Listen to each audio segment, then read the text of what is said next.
kemungkinan hari ini Pak Dul akan telat, jadi akan saya mulai saja, langsung pertemuan kuliah pada hari Senin, yaitu pertemuan ke-6, di mana pada hari ini kita akan membahas mengenai komponen latihan. Jadi sebetulnya kalian sudah bisa mengakses materi ini melalui Edunex ya.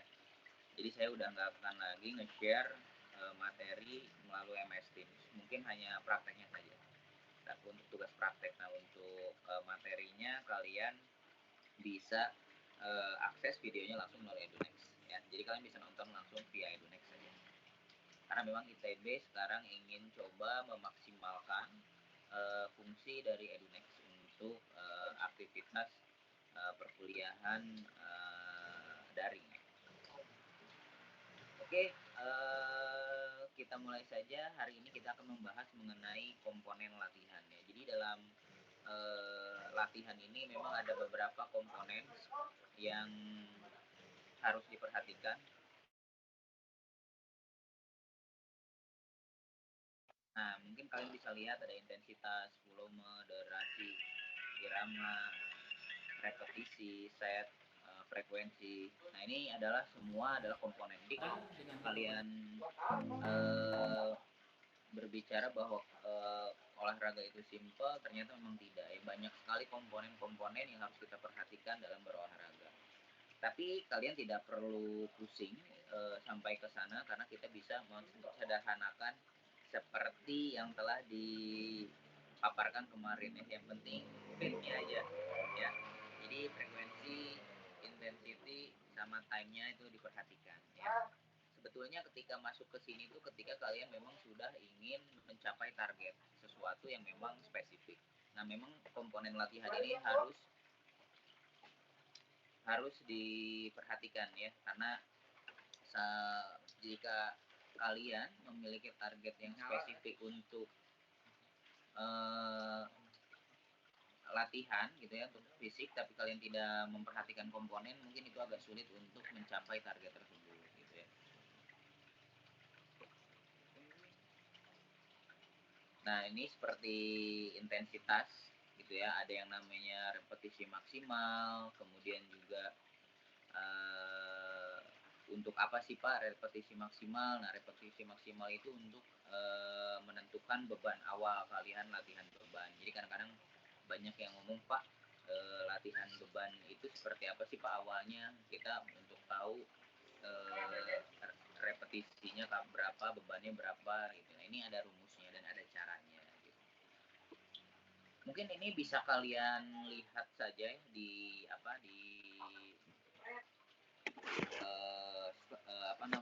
di materi yang ada. Nah, saya coba sekarang akan masuk lebih spesifik lagi ke latihan kekuatan. Kenapa saya akan bahas tentang latihan kekuatan? Karena memang latihan kekuatan ini sangat mungkin dilakukan di rumah ya. Jadi kalian tidak perlu mengakses fasilitas umum di saat pandemi. Nah, jadi kenapa saya merekomendasikan latihan kekuatan ini untuk dilakukan oleh kalian gitu ya. Berarti memang resikonya itu lebih kecil dibandingkan dengan olahraga yang lain ya, karena memang butuh space yang besar, kemudian harus dilakukan di lapangan terbuka gitu ya. Tapi mungkin kalau di saat pandemi kalian bisa memanfaatkan latihan kekuatan. Latihan kekuatan ini juga ada variasinya ya, dan bisa kalian lakukan di rumah. Bentar, saya buka dulu ya PowerPoint-nya.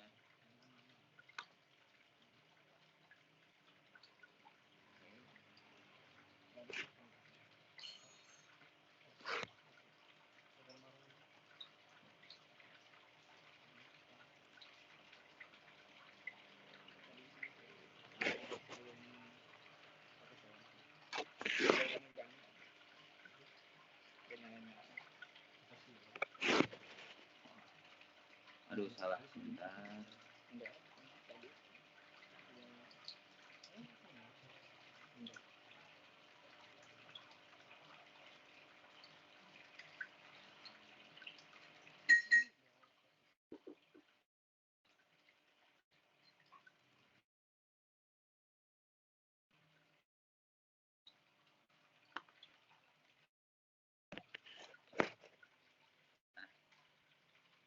Udah kelihatan ya?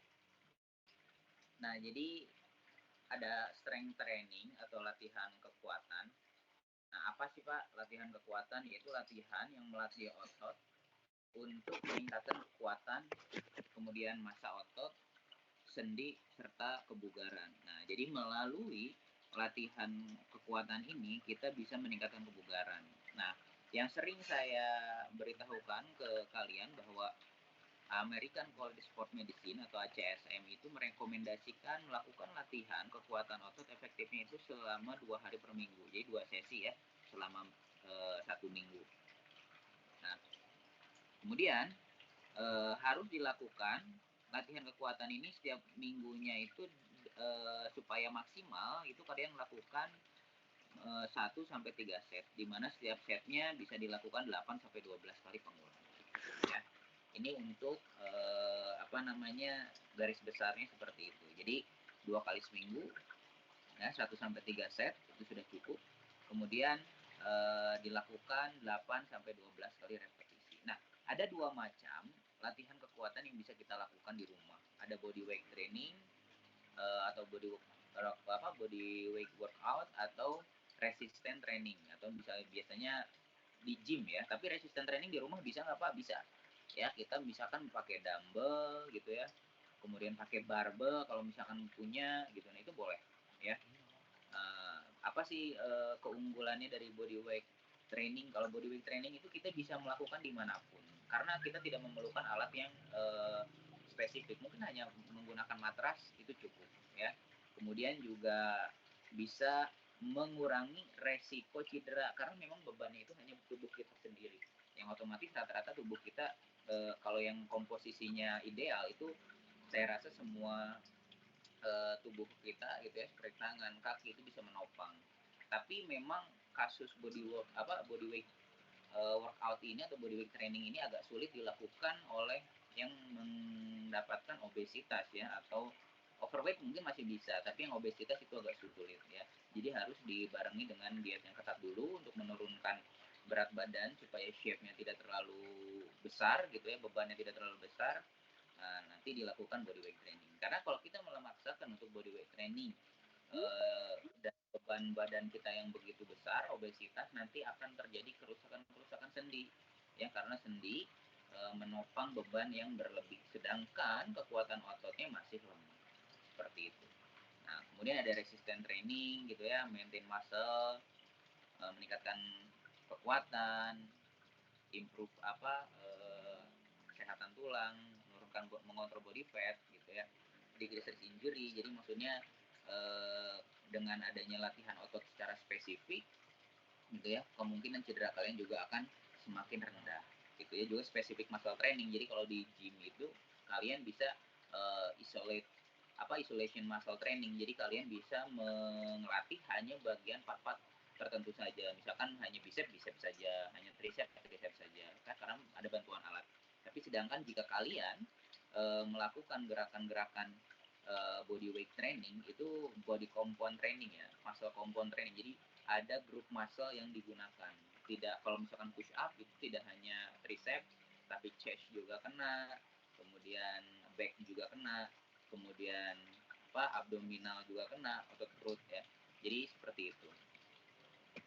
Nah, ini adalah gerakan-gerakan body weight training ya, kalau misalkan kalian bisa lihat di layar. Nah, ini adalah beberapa gerakan common movement ya, atau common position yang biasa dilakukan oleh atlet ataupun kita untuk berolahraga. Nah, ini memang sangat common ya dilakukan, seperti push up, lunges, dips, kemudian juga wall sit, crunch, plank ya. Jadi tidak ada alat khusus. Ya mungkin hanya dilakukan step up, itu kita hanya membutuhkan level saja. Nah, seluruh latihan ini memang ada beberapa spesifikasi beban, seperti ada upper body, kemudian juga abdominal, core atau center, juga back, kemudian juga lower body. Tapi per segmen ya, jadi tidak spesifik upper body-nya misalkan chest atau misalkan tricep atau bicep, tapi dia konsentrasinya ke upper body-nya. Kalau kita gerakan push up lebih ke tricep, kemudian chest, dan back, kemudian juga core. Jadi seperti itu. Walaupun memang lower body itu hanya menjadi support, kemudian core juga hanya menjadi support, seperti itu. Saat kita sit up, kaki berkontraksi, kemudian upper body juga berkontraksi, tapi sifatnya sebagai supportive. Ya, jadi otot-otot atau part tubuh yang mensupport gerakan, tapi concentrate movementnya atau muscle movementnya itu ada di core, seperti itu. Begitupun juga dengan kaki. Ya, kita seperti squat. Nah, ketika kita melakukan squat, walaupun memang yang terasa lelah itu adalah kaki ya dengan gerakan-gerakannya, tapi sebetulnya core juga dan upper body itu juga memiliki peran penting ya untuk mengontrol gerakan. Nah, itu jadi support ya, jadi support terhadap gerakan kita seperti itu. Nah, ini ada selanjutnya ada resistance training ya, di mana resistance training atau gym itu adalah olahraga yang menggunakan beban ya. Jadi ada bench press, kemudian bicep, deadlift, squat, leg curl, kemudian lat pull down, leg press gitu kan, incline sit up. Jadi semuanya itu ketika kita melakukan latihan, kita harus melatih seluruh part tubuh kita. Jadi tidak hanya berkonsentrasi hanya di salah satu part tubuh saja. Karena ketika kita melakukan olahraga hanya fokus kepada satu segmen, misalkan upper body, nah itu akan melemahkan atau tidak atau akan mendominasi salah satu part saja, dan akhirnya supportive muscle-nya gitu ya, otot-otot yang mensupport gerakan kita itu melemah. Akhirnya resiko cedera itu akan mudah terjadi ya. Misalkan kita hanya melatih upper body, abdomen kita tidak dilatih ya, maka ketika ada gerakan-gerakan eksplosif gitu ya yang dilakukan oleh upper body terutama berotasi, nah otot support kita lemah, akhirnya cedera punggung gitu ya, LBP, low back pain gitu ya. Nah, itu adalah hal-hal yang terjadi karena memang tidak adanya keseimbangan antar segmen tubuh ya, antara upper, core, lower dan back gitu ya. Jadi kita harus, nah kalau kita lihat kan untuk upper body-nya ada bench press, ada bicep curl, kemudian untuk back-nya ada deadlift ya, untuk lower-nya itu ada squat, leg curl, kemudian untuk back-nya juga ada lats-nya untuk pull down, untuk core-nya ada incline, sit up gitu ya, ada leg press. Nah, semua ini menggunakan alat ya atau resistance training. Nah, nanti untuk resistance training pun ada gerakan-gerakannya lagi, ada isotonik, isometrik, isokinetik, nah itu macam-macam ya. Nah, selanjutnya kalian harus mengetahui ini. Jadi bagaimana sih Pak cara kita untuk mengetahui beban latihan kita gitu ya, supaya latihan kita data, kemudian juga kita tahu progresnya. Nah, pertama begini, kalian harus tahu yang namanya one repetition maksimal. Jadi kalian harus tahu repetisi maksimal beban kalian. Jadi one repetition maksimal itu beban yang bisa kalian angkat hanya dalam satu kali angkatan ya, atau dalam satu kali usaha. Nah, kedua kali kalian tidak bisa mengangkat atau berusaha memindahkan beban tersebut untuk kedua kalinya. Nah, itu one repetition maksimum. Nah, ketika kita sudah mengetahui 100% beban yang bisa kita lakukan, maka dari situ kita bisa memprediksi beban kita. Jadi misalkan 10 kilo itu 100% dari beban saya. Nah, ketika saya ingin latihan gitu ya, ingin membesarkan otot, nah hypertroph. Nah, ketika kita ingin latihan hypertroph itu 50 sampai 70 atau sampai 80% dari beban maksimal. Nah, dilakukan dengan intensitas rendah dan repetisi 8 sampai 12. Nah, berarti kalau beban maksimal saya adalah 110 kilo, berarti saya bisa latih beban di 5 sampai 8 kilo. Di 5 sampai 8 kilo. Di 5. Suara saya terdengar ya? Terdengar, Pak. Jadi saya untuk latihan membesarkan otot, saya bisa latihan mulai dari 5 kilo sampai 8 kilo dengan intensitas yang rendah atau dengan gerakan yang iramanya agak rendah, dan dilakukan dalam 8 sampai 12 repetisi. Nah, selanjutnya bisa dilakukan dari 1 sampai 5 set. Nah, jadi seperti itu. Kemudian misalkan Pak, saya udah cukup lah nih satu repetisi maksimum saya 10 kilo. Kemudian saya ingin meningkatkan power Pak. Nah, power ini kan kombinasi antara kekuatan dan kecepatan. Nah, berarti kalian harus latihan, itu prinsipnya untuk latihan power, beban itu di bawah 70%. Berarti harus 70 sama dengan lebih kecil dari 70%. Berarti 7 kilo ke bawah.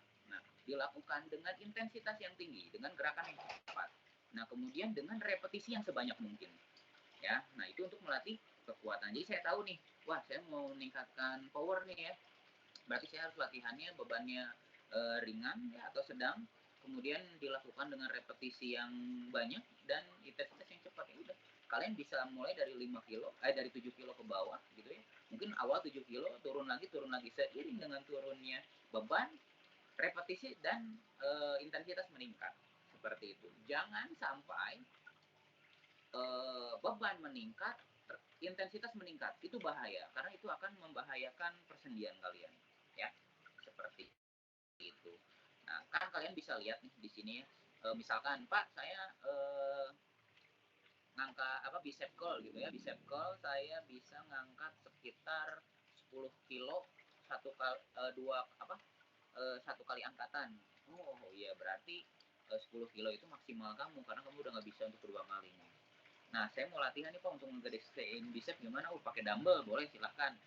Latihannya, ya kalau kata Pak Iwa, kalau misalkan mau ngegedein itu dari 50 sampai 80%. Iramanya rendah, repetisinya itu 8 sampai 12 kali, kemudian 1 sampai 5 set gitu ya, minimal 3 set. Oh ya udah, saya lakukan aja deh. Berarti saya pakai beban mulai dari 5 kilo, lakukan dengan pelan, sebanyak 12 repetisi, 3 set untuk minggu ini. Minggu depannya naikin ya bebannya 6 kilo naikin. Nah itu akhirnya kalian bisa konsentrasi untuk membesarkan otot kalian atau hypertrophy training ya, seperti itu. Nah misalkan gini, saya ingin power saya ingin dibesarkan gitu ya, oke saya latihan bicep curl gitu ya, kata Pak Iwa itu bebannya itu harus kurang daripada 70%. Berarti saya mulai dari 70 kilo ke bawah. Akhirnya saya lakukan dengan intensitas tinggi dan beban yang banyak. Akhirnya saya mulai dari 7 kilo deh.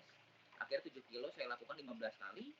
Kemudian dalam satu set. Nah, untuk set keduanya saya lakukan 6 kilo tapi 20 repetisi. Set ketiga 5 kilo tapi saya lakukan 25 repetisi dengan cepat. Nah, itu adalah metode latihan yang kalian gunakan.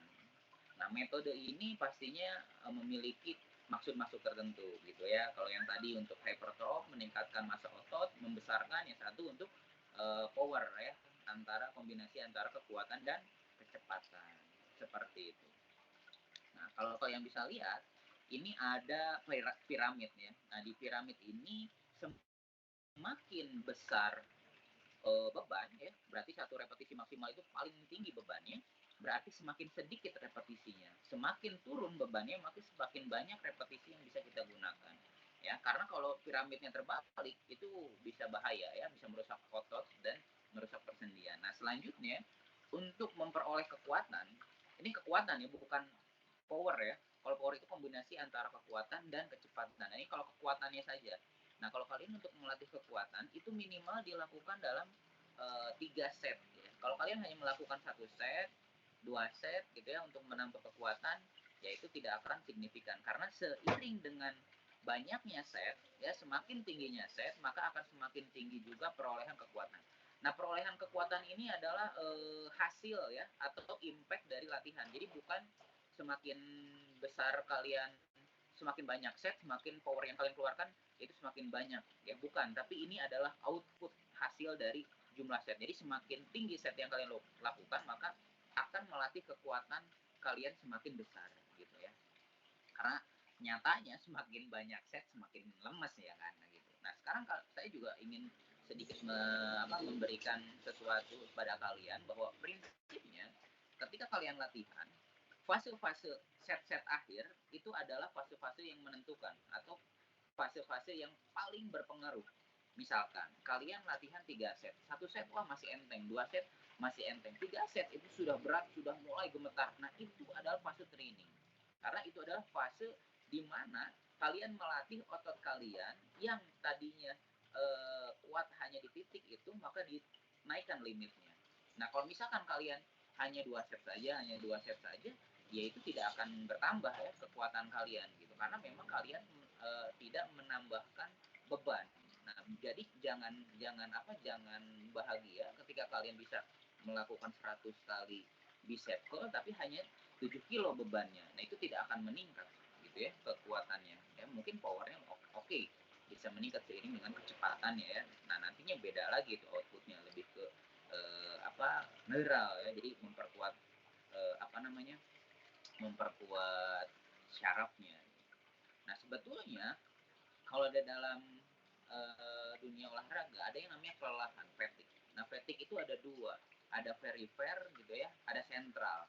Nah, gitu kan. Jadi ada kelelahan otot, ada kelelahan syaraf otot gitu. Kadang-kadang kalian pernah ngerasain nggak sih, kalian tuh melakukan suatu gerakan yang berulang-ulang, sebetulnya tangan kalian itu ototnya masih kuat, tetapi kontraksinya yang nggak kuat. Itu menandakan bahwa eh, sentral itu namanya fatigue-nya secara sentral. Jadi kan kita ingin bergerak itu menggunakan influx saraf ya. Nah, saraf kalian itu tidak terbiasa untuk dilatih berkali-kali memberikan impuls gitu. Jadi cepat capek gitu. Akhirnya listrik yang dikirimkan ke dalam otot supaya otot berkontraksinya kurang. Nah, itu harus dilatih. Nah, latihannya apa ya tadi? Intensitas tinggi, cepat dengan repetisi yang banyak. Makanya kadang-kadang Pak heran kok saya melihat atlet angkat besi itu ototnya gede-gede tapi dia nggak bisa melakukan gerakan yang secepat mungkin dan sebanyak mungkin. Ya nggak bisa, karena memang mereka tidak spesifik melatih kemampuan sentral mereka, tidak melatih kemampuan saraf atau neural. Beda sama petinju ya. Petinju bisa melakukan explosive punch itu dalam ratusan kali bahkan ribuan kali gitu ya, karena dia sudah dilatih syarafnya. Sedangkan atlet binaraga ya nggak bisa ngangkat ibaratnya mengangkat barbel yang 20 kilo misalkan terus-terusan sebanyak mungkin berapa kali, nggak bisa, pasti kelelahan. Dan itu kelelahannya kelelahan sentral, karena kalau kelelahan otot itu nggak mungkin. Bayangkan dari sebesar otot itu gitu ya, kelelahan kan udah storage energinya banyak, grup muscle-nya besar gitu ya, itu otot nggak sulit ibaratnya kalau kelelahan otot nggak mungkin. Yang lelah atau sarafnya. Jadi sarafnya tidak bisa mengirimkan impuls atau sarafnya tidak bisa memberikan impuls terhadap otot ya. Melemah gitu ya, melemah. Jadi gerakannya melemah seperti itu. Nah, itu saya kira cukup ya untuk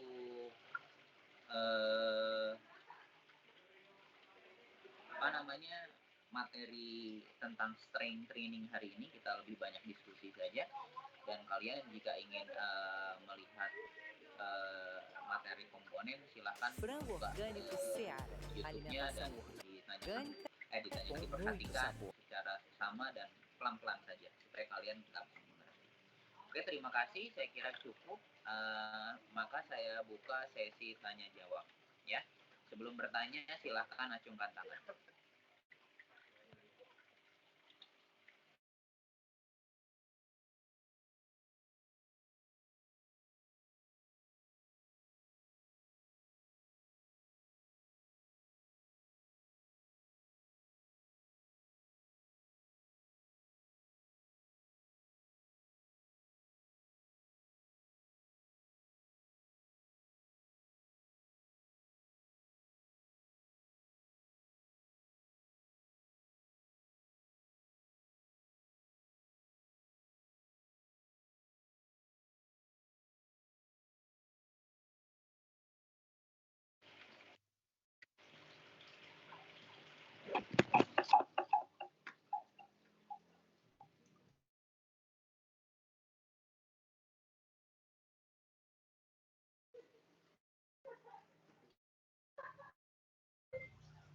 Silakan yang mau bertanya. Farhan. Pak, saya izin bertanya, Pak. Yuk, silakan Farhan. Jadi kan misalnya kita deadlift nih, Pak. Ya. Berarti setiap set tuh bebannya bagusnya ditambah atau enggak, Pak? Atau stabil bebannya segitu aja, Pak? Oke, sebentar. Oke, bagusnya itu tuh setiap set bebannya bertambah ya, tapi repetisinya berkurang ya. Itu untuk membesarkan massa otot ya. Itu untuk membesarkan massa otot sekaligus melatih kekuatan. Itu bagusnya seperti itu. Misalkan saya pernah latihan lat pull down gitu ya. Saya lakukan dalam 4 set. Saya minimal 4 set ya. Nah, itu set pertama itu saya lakukan dalam 20 kilo misalkan. Kemudian hanya 20 kilo itu 15 repetisi. Set kedua itu saya naikkan 25 kilo 12 repetisi. Set ketiga 30 kilo 10 repetisi. Kemudian selanjutnya 30 kilo itu 8 repetisi. Seperti itu. Jadi ada adjustment ya. Jangan sampai meningkat beban dan meningkat repetisi, meningkat intensity, itu bahaya. Jadi harus kalian mainkan. Jadi logiknya naik beban, intensitas agak menurun ya, atau repetisinya menurun. Seperti itu. Kalau bebannya turun, intensitas naikkan ya, dan repetisi naikkan. Nah, seperti itu. Jadi jangan sampai ketiganya ini bersamaan ya. Mungkin bisa ketiganya bersamaan, tapi kita mainkan persentase bebannya. Jadi kita startnya dari bawah gitu, jangan langsung dari atas. Nah, yang paling mengerti itu trainer atau paling mengerti itu pelatih, karena pelatih yang tahu kondisi kalian seperti apa. Gitu. Makanya sebetulnya untuk latihan beban, terutama resistant training di gym, itu bagusnya pakai trainers ya. Karena trainers itu bisa memprediksi atau mengetahui sejauh mana kemampuan. Misalkan kalian begini, kalian 25 kilo misalkan untuk clutch pull down itu kalian bisa melakukan 15 kali gitu ya. Terus pelatih juga ngelihat nih, ini 15 kali aja masih oke nih gitu gerakannya, formnya udah masih bagus. Bisa jadi nih ditambahkan 30 kilo, dinaikkan lagi repetisinya gitu ya. Karena memang kamu masih kuat kemampuannya. Jadi tidak hanya terpatok terhadap aturan yang tadi. Itu adalah prinsip ya, itu adalah prinsip. Tapi pada pelaksanaannya gitu ya, kita juga harus membaca situasi seperti itu.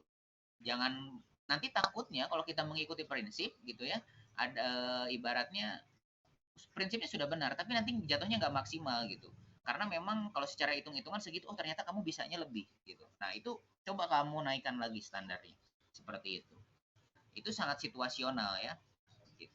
Tapi sebetulnya kalian juga kalau punya training history gitu, kalian tahu gitu ya bahwa oh kemarin aja saya di set keempat ya, di set keempat, set terakhir saya lat pull down, saya bisa 40 kilo dan itu saya 8 kali pun masih bisa gitu, sebetulnya sampai 10 kali. Wah, berarti kalian bisa prediksi nih, gue naikin aja nih 1 kilo atau 2 kilo, repetisinya gue naikin 2 gitu ya. Akan seperti apa gitu.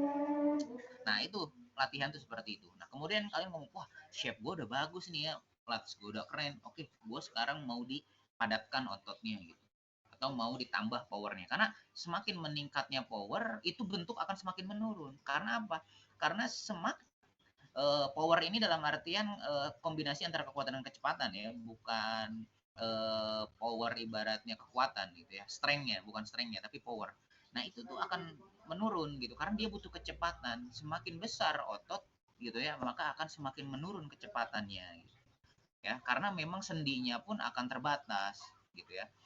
Nah makanya semakin efektif seseorang dalam melakukan gerakan sesuatu, maka akan semakin ideal gitu ya, persentase antara otot ya dan tulangnya gitu. Jadi jangan sampai misalkan badannya pendek, tulangnya besar. Strength-nya oke, strength dia bisa ngangkat 50 kilo gitu ya. Tapi cuma sekali ngangkat gitu. Tapi dan juga dia kalau misalkan disuruh nonjok bisa. Nonjoknya kenceng gitu, tapi cuma bisa 1 kali gitu.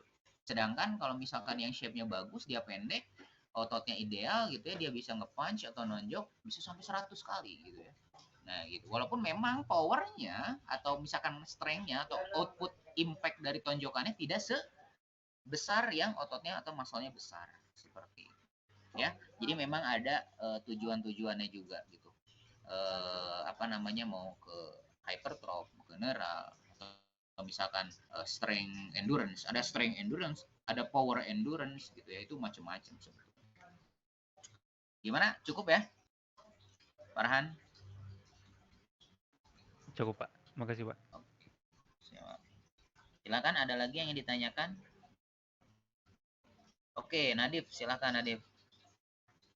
Selamat sore Pak, izin bertanya Pak. Untuk tugas isotonik, tugas video isotonik itu berapa repetisi per set ya Pak? Dan berapa set pergerakan? Oh, oke. Sebentar ya, saya cek dulu.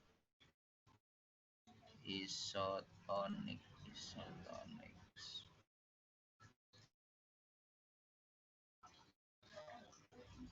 Sambil saya buka isotonik, kalau untuk body weight training gitu ya, yang kayak push up, sit up, back up, pull up gitu ya, squat, jumping jerk, itu juga sama. Kalian menggunakan prinsip 1 repetisi maksimal. Jadi lalu pada ayah muda, saya Kak Seto, belajar bahasa Inggris juga dapat.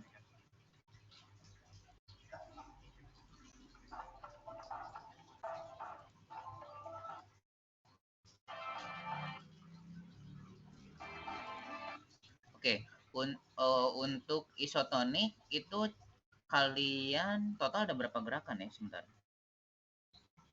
1, 2, 3, 4, 5, 6. Oke. Kalian cukup lakukan setiap item itu 20 repetisi ya. Cukup 1 set saja. Ya, cukup 1 set saja. 20 repetisi, 1 set saja. Yang dimasukkan video. Tapi kalau kalian latihan minimal 3 set ya.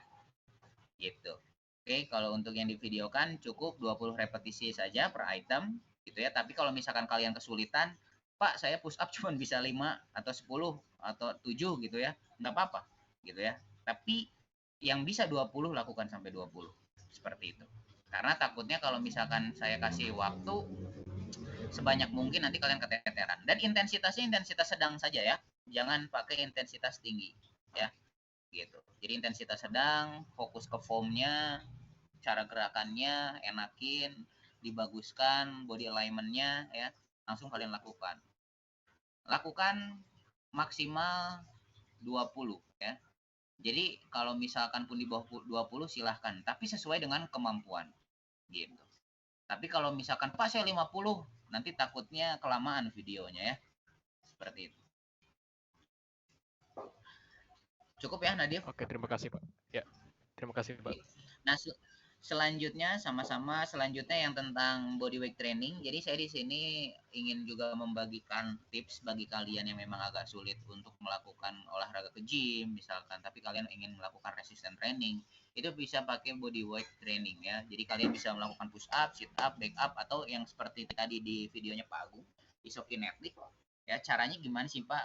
Ya kalian lakukan push up semaksimal mungkin. Misalkan, Pak saya push up itu maksimal banget itu 15, berarti 100%-nya 15. Udah gitu aja ya. Nah, berarti kalau kalian mau membesarkan otot, wah berarti saya harus 50 sampai 80%. Dari 15 berapa? Oh, berarti 12 maksimalnya, minimalnya itu 8 misalkan. Oh, ya udah, kalian lakukan di antara itu dengan repetisi kata Pak Iwa 8 sampai 12 intensitas rendah. Nah, dilakukan 4 set. Ya udah, kalian latihan push up 8 repetisi atau 10 repetisi misalkan di antara 50 sampai 80 dilakukan dalam 3 set gitu, intensitas rendah ya, kayak gitu ya. Logiknya sama seperti tadi resistance training yang pakai dumbbell ya, seperti itu. Sit up sama, back up sama, squat pun sama, jumping jack juga sama ya, seperti itu. Tapi kalau jumping jack itu lebih ke endurance jatuhnya ya, karena memang dia hampir seluruh tubuh dan itu sama kayak lari ya. Tapi kalau yang paling gampang dilakukan push up, back up, sit up, dan squat. Ya. Squatnya terserah mau squat biasa atau jump squat itu boleh. Seperti itu.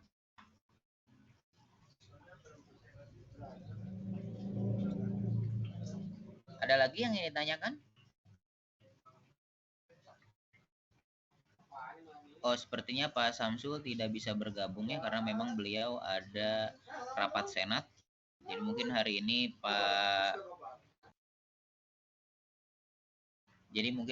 Pak Samsul tidak ini ya, tidak ikut dengan kita. Oke, cukup, tidak ada yang ditanyakan. Jika memang, oh ya, saya belum periksa video kalian ya. Saya belum periksa video kalian. Insya Allah nanti malam coba akan saya periksa video tugas kalian. Oke, saya kira cukup ya. Jika memang tidak ada yang ditanyakan lagi, terima kasih. Semoga apa yang kita dapatkan hari ini bisa bermanfaat bagi kehidupan kita, terutama bagi kesehatan kita. Jangan lupa tetap berolahraga di saat pandemi, jaga kesehatan. Assalamualaikum warahmatullahi wabarakatuh. Terima kasih Pak. Waalaikumsalam warahmatullahi wabarakatuh. Selamat sore Pak. Terima kasih, Pak. Terima kasih, Pak. Sore.